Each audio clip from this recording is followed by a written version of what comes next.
प्यारे देशवासियों, नमस्कार।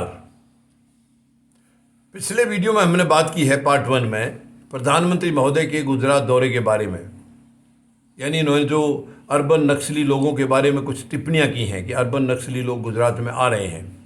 तो ये सबसे पहली बात तो ये बहुत शर्म की बात है कि देश का जो प्रधानमंत्री है, देश के प्रधानमंत्री की कुर्सी पर जो विराजमान है, उनकी सोच और उनकी ज़बान इतनी ख़राब है, ये अच्छा नहीं लगता, शोभा नहीं देता है। प्रधानमंत्री जो देश की तरफ से हैं, किसी राज्य के नहीं हैं या किसी गांव के नहीं हैं, उनका आचरण बहुत ऊंचा होना चाहिए, उस संवैधानिक पद के बराबरी का उनका आचरण होना चाहिए, लेकिन ऐसा नहीं है। अब कई चीज़ें इन्होंने अपशब्द कहे हैं और उसके बाद ये भी कहा है कि मैंने अपना प्रण किया है, निश्चय किया है कि सरदार पटेल साहब के आचरण का पालन करूंगा और मैं उन्हीं के पद चिन्हों पर चल रहा हूं। ये बताया प्रधानमंत्री महोदय ने कि वो सरदार पटेल साहब के पद चिन्हों पर चल रहे हैं। तो आप कहाँ हैं उनके पद चिन्हों पर हैं? आप तो उनका नाम मिटाना चाह रहे हैं। प्रधानमंत्री महोदय, आप उनके नाम का केवल इस्तेमाल कर रहे हैं सत्ता के लिए। पटेल साहब के लिए आपके दिल में कितनी इज्जत है ये पूरा देश जानता है।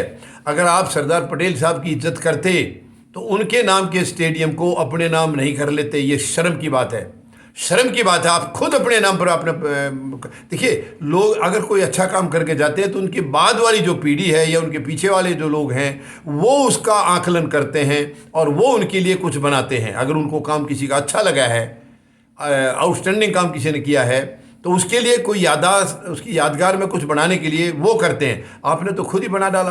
तो आपको मालूम है आपने ना कुछ किया है ना कुछ करना है, तो बाद में कौन बनाएगा आपके नाम का? अभी से बना लो अपने आप, अपने सामने रहते रहते।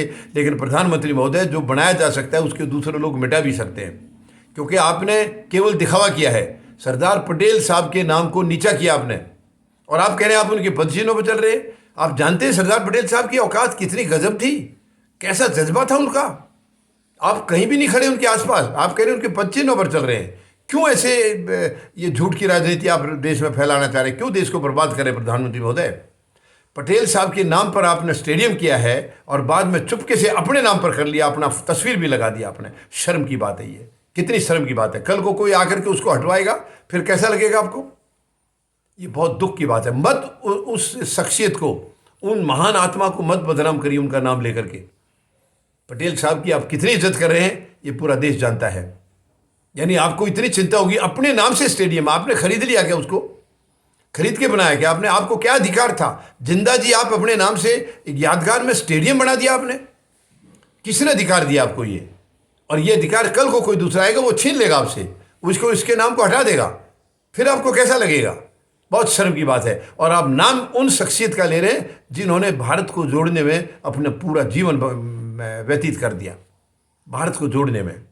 इसके अलावा भी आपने उस वक्त के प्रधानमंत्री महोदय को भी आपने इनडायरेक्टली कई गलत शब्द कहे हैं। शर्म की बात है ये। आप उसी कुर्सी को अपनाए हुए हैं, उसी कुर्सी के ऊपर आप विराजमान हैं और उसी कुर्सी को आप बदनाम कर रहे हैं।